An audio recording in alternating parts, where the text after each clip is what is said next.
Since its inception, metal music has had associations with violence, worshipping Satan, and otherwise hedonistic ways of life.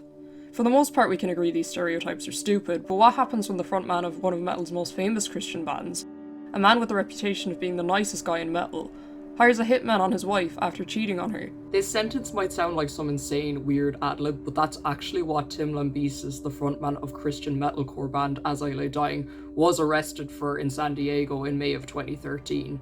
It shook the world of rock and metal at the time, and the band has never quite managed to escape the reputation of this incident. In a story that just keeps on unfurling of lies, fallouts of bandmates, denials of faith, and roid rage, the band fell from the top of their genre to a disgraced reputation in the blink of an eye. In just the last couple of weeks, As I Lay Dying have once again become the subject of controversy, when all of the members except Lambesis suddenly up and left. So how did we get here exactly? Tim Lambesis was born in Arizona in the year 1980 and was the son of two very wealthy advertising agents who ran a very huge company that dealt with a lot of high-profile clients such as Coca-Cola and Airwalk.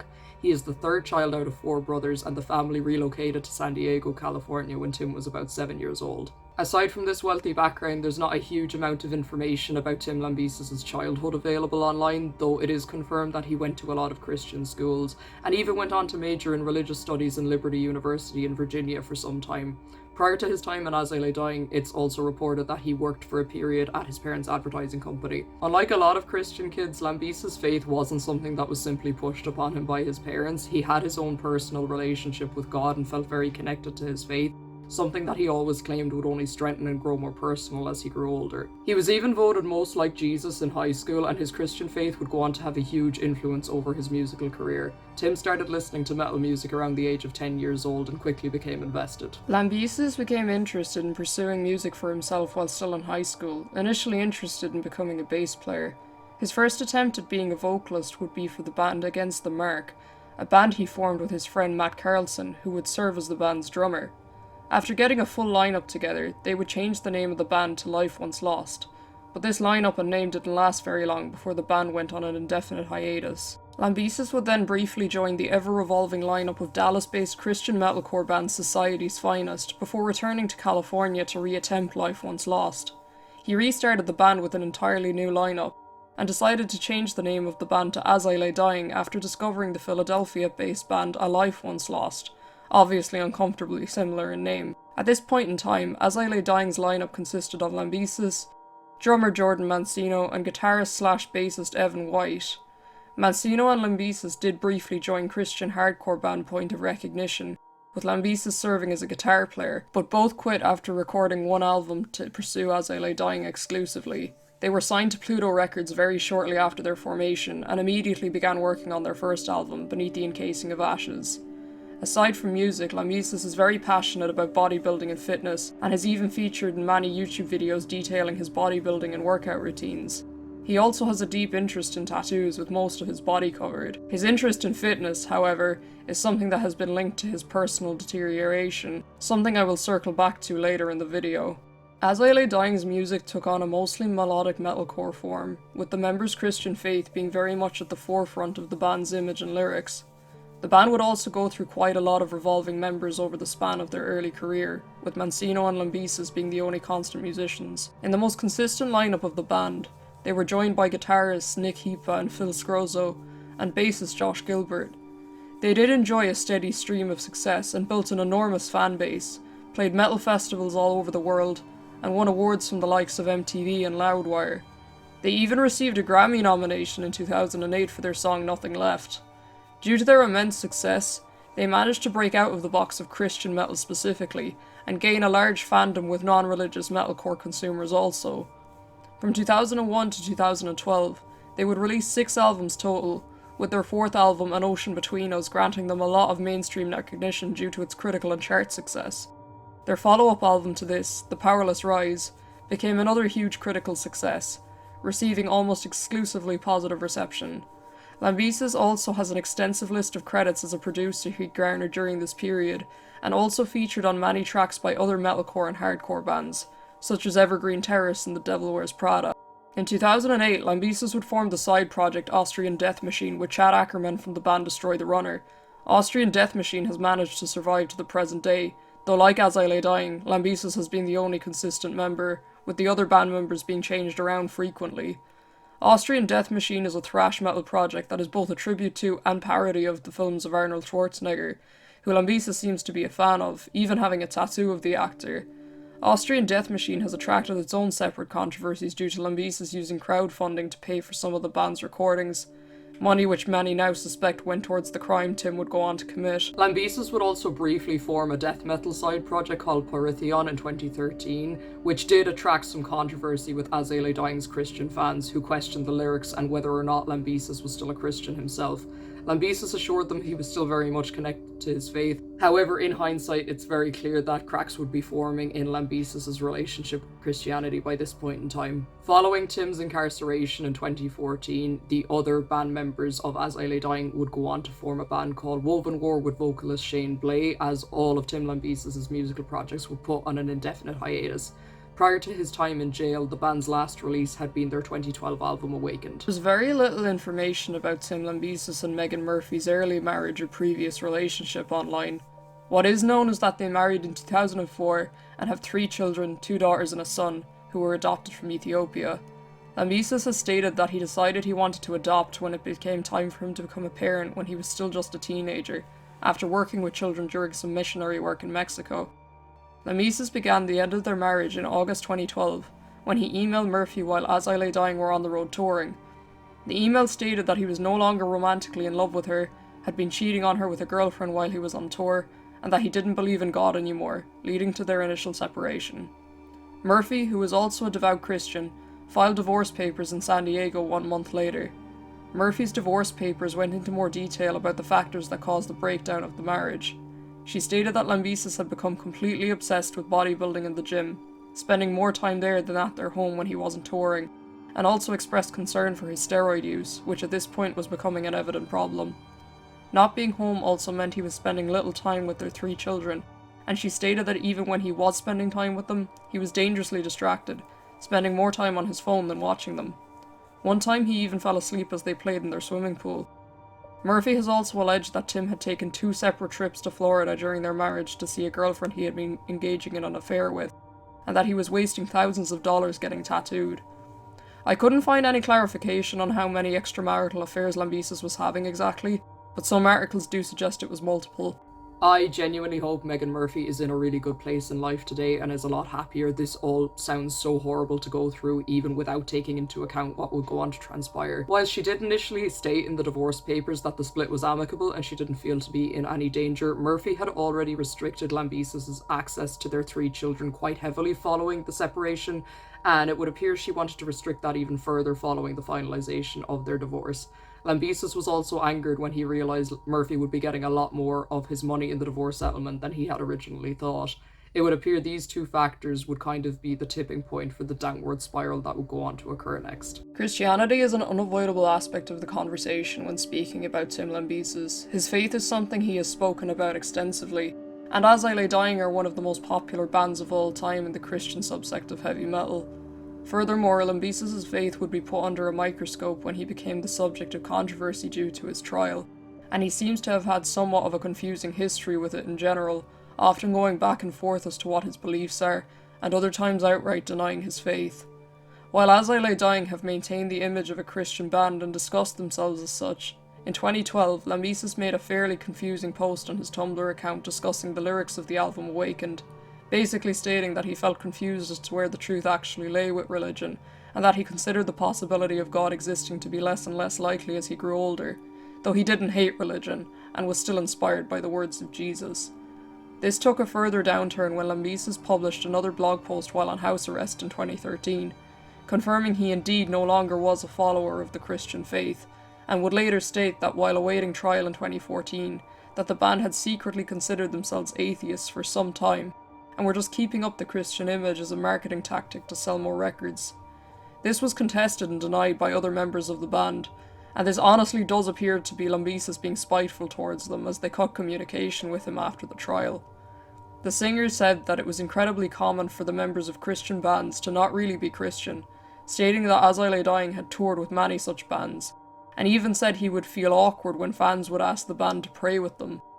He even cited this change in belief as the reasoning behind his justification of his affair, proposing that because God wasn't real, marriage technically wasn't either. I'm not even going to get into why that's a stupid argument, I'm just not. While it's quite evident he kept these wavering beliefs from friends and family, it would appear they were declining for quite some time in private behind the scenes before Tim was openly willing to admit it. Tim had centered so much of his life and self around his faith and beliefs, so to decide they were no longer something he aligned with was actually a really big deal. While it absolutely does not excuse anything I will be discussing in this video, it's pretty easy to see how so much going wrong in his personal life in combination with a loss of this faith would go on to form a downfall that was truly immense. Obviously, you can have fantastic morals and be an amazing person without the presence of Christianity or any religion whatsoever in your life. However, I think due to how enmeshed Lambesis was with his beliefs, he didn't actually realise this, so when he lost his faith, he genuinely lost part of his sanity as well. Lambesis would continue to train at his gym in San Diego, frequently venting to other gym goers about the situation with his wife. One of these gym goers he would vent to frequently was a man named Brett. Lambesis claims Brett was also his steroid dealer, but this is a claim that Brett has consistently denied. Lambesis reached out to Brett one day asking if they could discuss the situation with his wife. According to Lambesis, Brett was the one to bring up the idea of assassination, encouraging Tim to do it. Brett, however, denies this, claiming Lambesis reached out to him with the idea of a hitman in mind. When they met up, Brett had supposedly joked, "Hope this isn't about having anybody killed," and Lambesis had confirmed that actually that is why he had reached out. Brett insists he told Tim he wouldn't be able to help, but Tim was very persistent, claiming he knew Brett knew people, and continuously asking for their details. He reiterated his unhappiness in the marriage to Brett, stating he wanted his 3 children to have a good relationship with one parent rather than bad relationships with both. All 3 of Lambesis' children would have been under the age of 10 by this point in time, please bear in mind, so it's already very clear with his consistently full schedule of bodybuilding and touring that he wouldn't have been capable of looking after them properly at all. Brett, feeling uneasy about the situation, as anyone would, approached his lawyer on how to handle it. The lawyer urgently advised him that he needed to get a recording of Lambesis discussing this, stating that if anything was to happen to Murphy from this point onward, Brett could be considered an accessory to murder and face serious legal consequences. At his lawyer's advice, Brett reached out to Lambesis to rediscuss the matter, and the two met up at a Barnes & Noble in Oceanside, California. According to Brett's recalling of the meeting, he tried to discourage Lambesis from going through with the solicitation by offering alternate solutions to the situation, including getting professional help. Lambesis refused, continuing to offer up complaints about Murphy. Realising there was no changing Tim's mind, Brett told him he actually did have someone in mind to get the job done, someone named Red.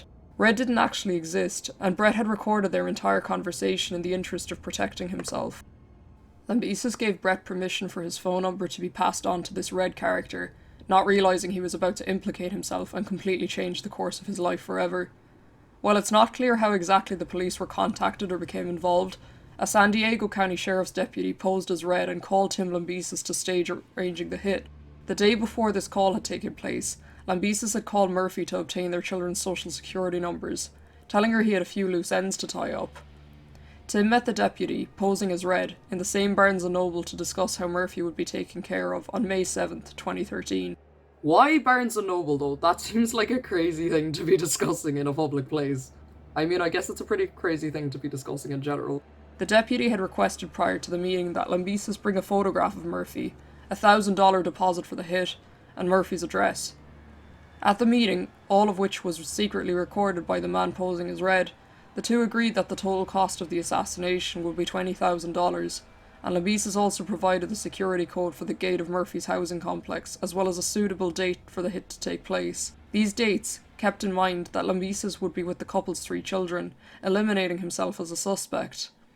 Frustratingly, Tim avoided the use of words dead, kill, or anything similar in his discussion with Red, instead using language like "I want her gone," or "I never want her to ever come back." With the entire conversation being recorded in the hopes of implicating Tim, such phrasing would mean it would be difficult to hold Tim accountable legally. The conversation ended, and just when it seemed like any hope of charging him was lost, Lambesis turned back to the deputy and flat out told him, "Just to clarify, just so you know, I do want her dead." Red left the premises, and very shortly afterwards Tim would be arrested by 5 police officers in the parking lot. He was taken to jail and formally charged with the solicitation, with his first court date being scheduled to take place on May 9th, 2013. When this court date rolled around, Tim pleaded not guilty to a solicitation of murder felony charge and was held on $3 million bail. This bail was despite the protests of prosecutors that he was A, a flight risk, and B, a danger to the public. A huge part of Lambesis' defence employed by his legal team was his steroid use. Of course, it's no secret that abusing steroids can have devastating consequences to someone's psyche, ranging from anger issues to psychosis. According to Vice, following a raid on Lambesis' home following his arrest, police found an alarming number of vials of steroids, as well as paraphernalia related to steroid abuse, such as estrogen blockers.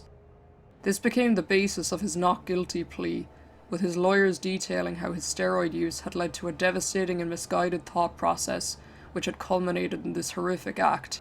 However, this argument that his actions had been a momentary lapse in judgment is fairly difficult to take seriously when Tim had been seen to have been planning this hit for quite some time, and making meticulous steps towards its completion, and almost certainly would have followed through with the killing had Red actually been a hitman.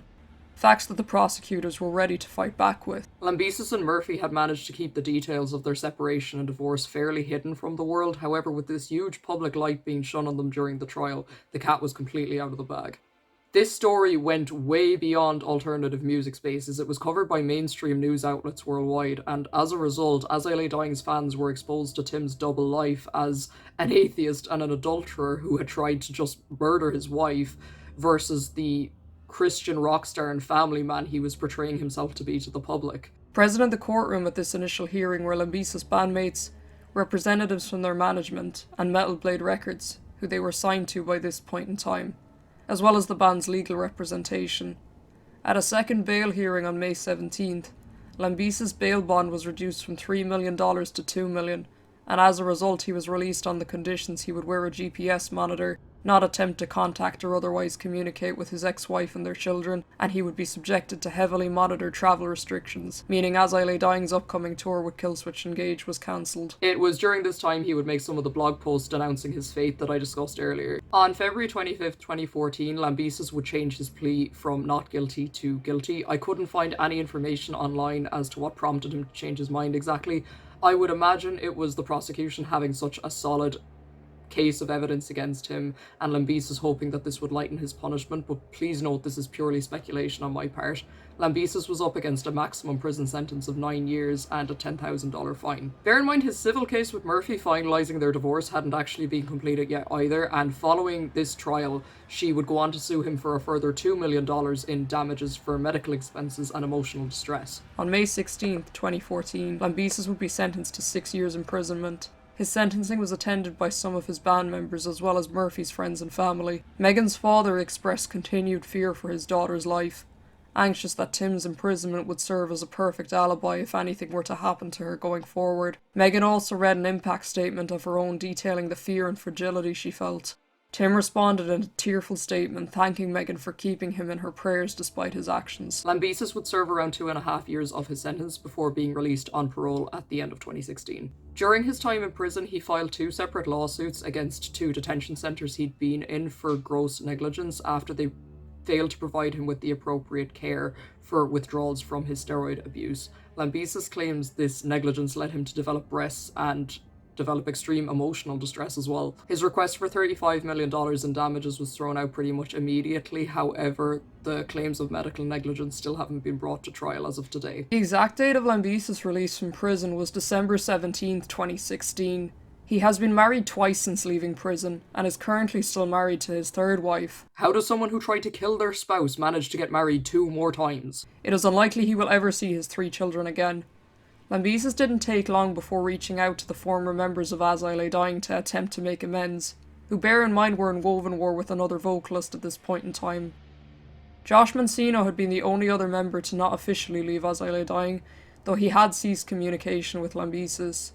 As I'm sure all of you can imagine, the other members of the band were horribly affected by Tim's actions, and initially wanted nothing to do with him, largely in part to something that was published just after his sentencing. While Tim had delivered a speech during his sentencing that was tearful and remorseful, and the other As I Lay Dying members had believed this to be honest penance in the moment, alternative press would release an interview just hours later in which Lambesis painted a completely different perspective, trying to pin his actions entirely on his steroid use and pointing fingers at his other band members, claiming they'd abandoned him in his time of need. As I'm sure you can imagine, his bandmates did not take this well. Guitarist Nick Heapa, in particular, took issue with Lambesis' betrayal, as well as his denial of the band's Christian beliefs. In response to Lambesis' interview, Nick Heapa did his own interview with alternative press, during which he stated, "Last Friday I sat in a courtroom to support a friend. For the better part of a decade, our personal and professional lives were woven in a relationship akin to family. As if family, the intention of my attendance was to publicly acknowledge the deep care and compassion I hold for this individual. I watched as she searched for the strength to behold her transgressor for the first time in over a year since learning of his plot to have her murdered. I listened to her describe the love she once possessed for this man whom she adored, trusted, and depended on as her husband. I would follow along as she detailed the abandonment of her and her children, a betrayal he failed to own but opted to blame on a lost sense of morality. This excuse became further excused by a defence that drug abuse had clouded his judgment. She attempted to rebuild a life with 3 young children, apart from a man who viewed them as disposable. The strength and resilience of these children, whom she saved from abandonment, poverty, and a certain early death, were being further challenged by this domestic unravelling. Her desire was to give them love and stability. His response was to have her executed. I observed his defence acknowledge the crime but defend it once again with the argument that steroids created mental instability. I followed as the prosecution reminded the court of an intricately calculated series of actions occurring over the course of many weeks. A scheme which involved using her children to secure gate codes for a would-be assassin, and his plans for their further exploitation as an alibi, a plot indicative of careful premeditation over momentary mindlessness. I watched as a judge highlighted how many men use steroids but do not plan to murder innocent women, and for someone to move towards such an action reveals something twisted within their character. He continued to point out that a willingness to involve children in such matters is deeply disturbing and reprehensible as well. The accounts I interpreted within this courtroom were details of people and a past that I had known and observed firsthand. All and everything was as I knew it to be.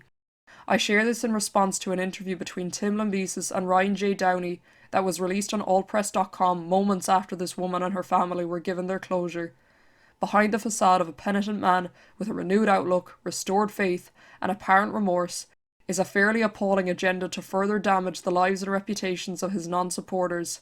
It is the continued defensive behaviour that levelled every facet of an innocent woman's being and traumatised children who have already persevered through the actual pain of an orphan's life. There is no contrition in his pseudo-philosophical jargon, and the verbalised assessment of his relationship with myself and former bandmates is absolute slander.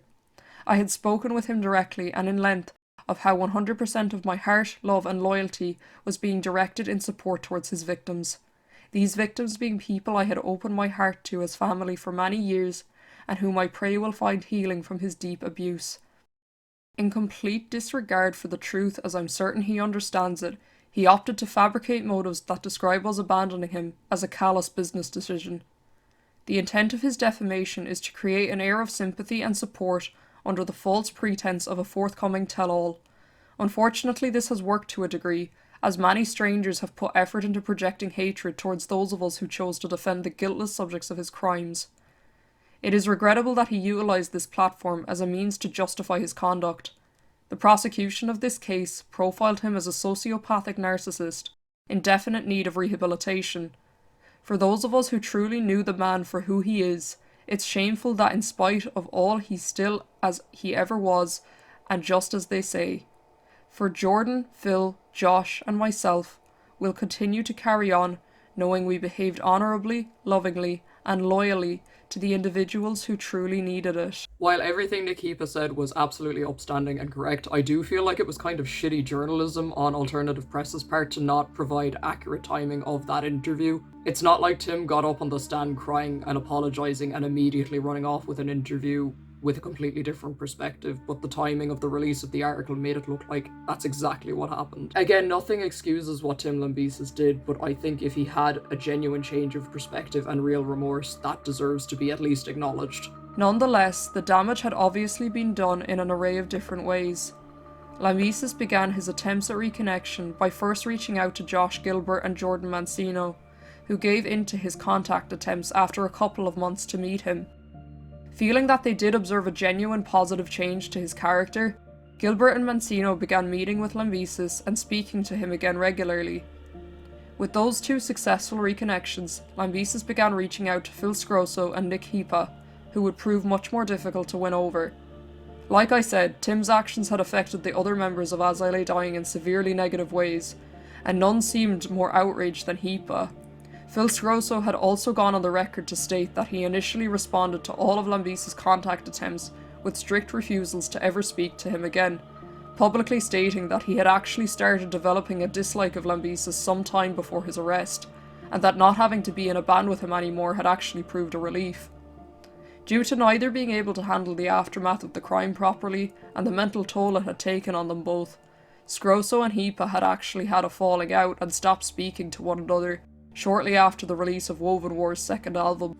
Hipa also felt he had suffered not being able to escape the shadow of Lambesis' crime, and had suffered significant mental and physical anguish as a result. I felt so bad for Nick Hipa researching for this video, you guys. He seems like just such a lovely person, and I hope he's in a really good place today. On the anniversary of his release from prison, after completing all of his parole and probation requirements, Lambesis published a lengthy public apology, stating he wanted to take accountability for everything and wishing he could undo his actions.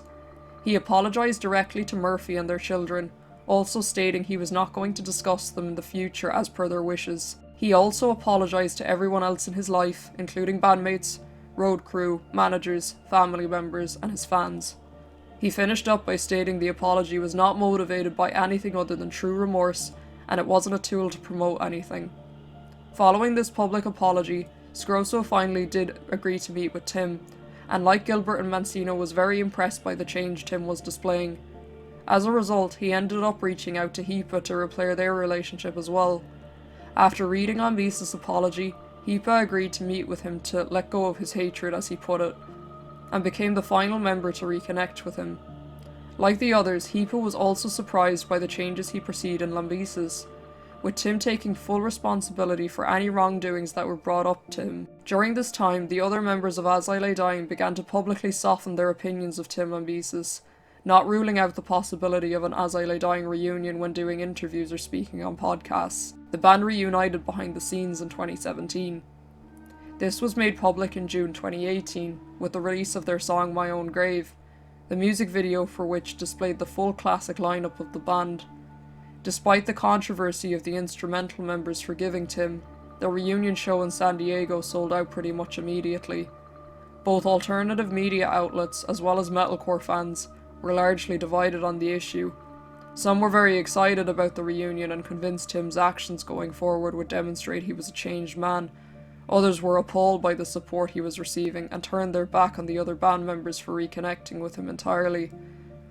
Despite the criticism, the band announced a European and North American tour for 2018, with the vast majority of shows for both immediately selling out.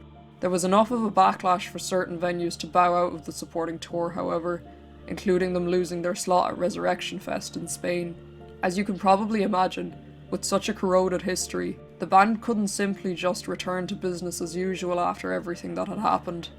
Nick Hipa may have been the last As I Lay Dying member to reconnect with Tim Lambesis, but he was the first to leave the reunited lineup in 2020, claiming the reunion was built on superficiality and that he had wanted to prioritise other projects, his health and his family. In May 2022, Josh Gilbert left in what appeared to be an amicable split, citing other musical opportunities, and he now plays for Spirit Box. Jordan Mancino followed a month later, at some point telling his bandmates he only wanted to be communicated with through legal representation from both sides moving forward, before eventually making a public Instagram post stating he wouldn't be joining the band on their upcoming tour. This certainly seemed less amicable, as Lambesis felt the need to respond, stating that Jordan had essentially refused to communicate with the band for some time and was hindering the preparation of their plans for after the pandemic. And so that left Tim Lambesis and Phil Scrozo. I must admit, I find it very interesting that Phil Scrozo claims he was having issues with Tim long before everything went down the first time round with As I Lay Dying, yet this time he managed to stick it out as everyone else was abandoning the band. If you're someone who's interested in rock and metal spaces yourself, which to be fair, if you're watching this video, I assume you are, you may have heard As I Lay Dying and Tim Lambesis' names being thrown all over the internet again, as they have found themselves at the centre of another dumpster fire. I'm not going to go over everything the band did between the members leaving in 2022 and what happened in recent events. There is literally no point, but I do think it's worth taking a minute to just quickly go over everything that transpired at the end of 2024, because it's been quite the turn of events. Throughout 2024, the band had slowly been releasing a steady stream of singles in preparation for their 8th album, which was released November 15th. However, on October 18th of this year, their most recent bassist Ryan Neff announced he would be leaving As I Lay Dying in a post that seemed pretty neutral, just citing that the leave was to benefit his personal and professional journey. Less than a week later, guitarist Ken Suzy and drummer Nick Pierce would announce their departures in a much less amicable way, stating that their morals had been tested to a breaking point and that for their own sakes they needed to part ways with the project. Less than 2 weeks from Neff's initial departure, Phil Scrozo finally left the band too, stating that it wasn't a healthy or safe environment to be in. Tim Lambesis, as a result, became the sole member of As I Lay Dying once again, and remains to be just that. Tim stated in the wake of everyone leaving that he agrees with and supports all of their decisions to do so, and that he wants to continue As I Lay Dying with a more positive and collaborative approach. He really has seemed to paint the entire thing as everyone disagreeing on what direction the band should go in, but I don't think that would really constitute testing someone's morals, or anything else the band members who left stated. On November 27th, some home security footage surfaced showing quite a concerning interaction and altercation between Tim Lambesis and his current wife. I didn't go looking for this footage, I didn't want to include it in the video, it seems way too invasive and too private, but Lambesis can supposedly be seen hitting himself. Tim's response to this footage being circulated was stating that in the lead up to this footage being leaked, his wife had actually been the one who was physically and emotionally abusing him. However, when the new lineup of As I Lay Dying had begun leaving, there had been some rumours circulating that Tim was actually the one who was abusing her, and that's why the other members decided to leave the band. Tim's current wife, on the other hand, was very quick to defend him and deny that there was any abuse taking place on his behalf, so time will only tell how this situation's going to unfold, really. Nothing has been confirmed for sure in terms of the why all of the new members left As I Lay Dying as of yet. However, you gotta wonder what's so morally reprehensible that you're okay to join a band with a dude who tried to have his wife murdered, yet this, whatever it is where you draw the line. Maybe the change to Lambesis' character simply hadn't been as authentic as he had claimed at first. Personally, I think if Tim Lambesis was so eager to get As I Lay Dying going again after being released from prison, I don't think he's gonna let it go so easily this time around either. It'll be interesting to see if Woven War maybe start making music again in the wake of all of this, though there might just be too much negative history at this point. This case might leave us with more questions than answers. Can you always separate the art from the artist? Is there a line where this should be done? If someone has completed their prison sentence, does that mean they should automatically be absolved of their crime? One thing that is for certain is As I Lay Dying's history and reputation is now just as well known, if not more well known, than the music the band created together. I really do feel for the other band members involved. Being involved in all of that sounds like a complete emotional roller coaster, and obviously it's something they're never going to be able to fully shake. Whatever is going on with Tim Lambesis now, I sincerely hope that all of the other members of As I Lay Dying can move on and heal from the situation.